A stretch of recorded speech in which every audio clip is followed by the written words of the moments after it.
Crispy crunchy evening snacks বানাবো। তার জন্য লাগছে সুজি।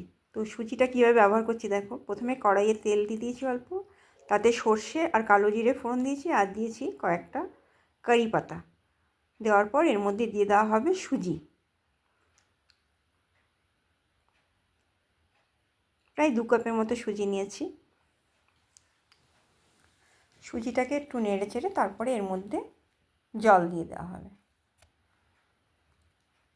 খুব বেশি ভাজা ভাজা হবে না, একটু হালকা কালারটা চেঞ্জ হলেই এর মধ্যে জল দিয়ে দেওয়া হবে।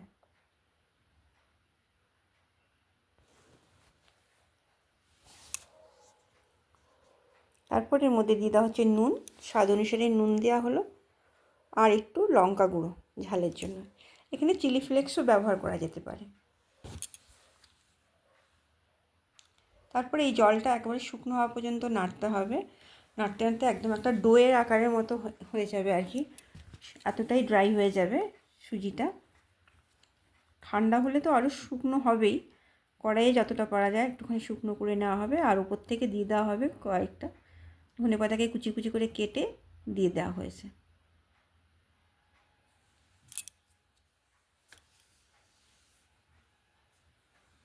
তারপরে সুজিটা ঠান্ডা হয়ে গেল, ওর মধ্যে আগের থেকে সেদ্ধ করে রাখা একটা আলু ম্যাশড করে দিয়ে দেওয়া হলো। এবারে আলুটাকে সুজির সঙ্গে ভালো করে মেখে নিতে হবে।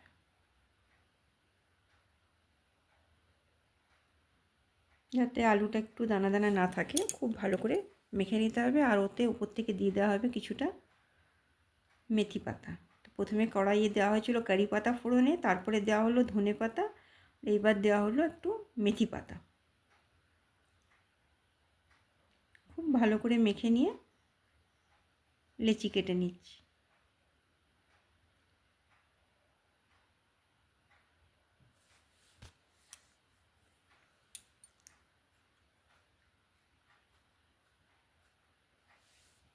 বড় বড়ও করা যায়, কিন্তু লেচি একটা মিডিয়াম আকারে কেটে নিয়ে করলে এটা বেলা হবে রুটির মতনই, তো বেলতে সুবিধা।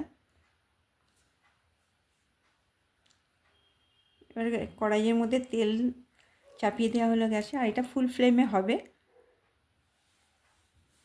এক একটা লেচিকে বেলে নেওয়া হলো রুটির মতো করে। এবার নিমকির মতনই কেটে নিতে হবে।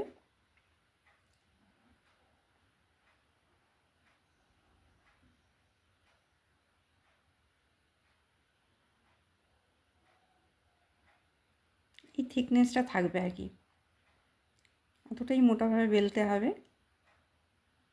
তাহলে বেশ ফুলে উঠবে।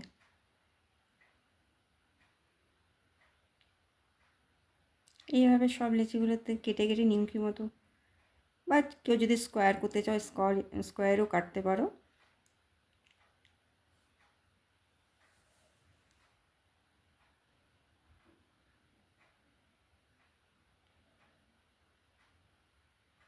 তারপর গরম তেলে এগুলো সব দিয়ে দিতে হবে, অল্প অল্প করে দিতে হবে, সবগুলো একসাথে না, কয়েকটা কয়েকটা করে নিয়ে ভেজে ভেজে তুলে নিতে হবে।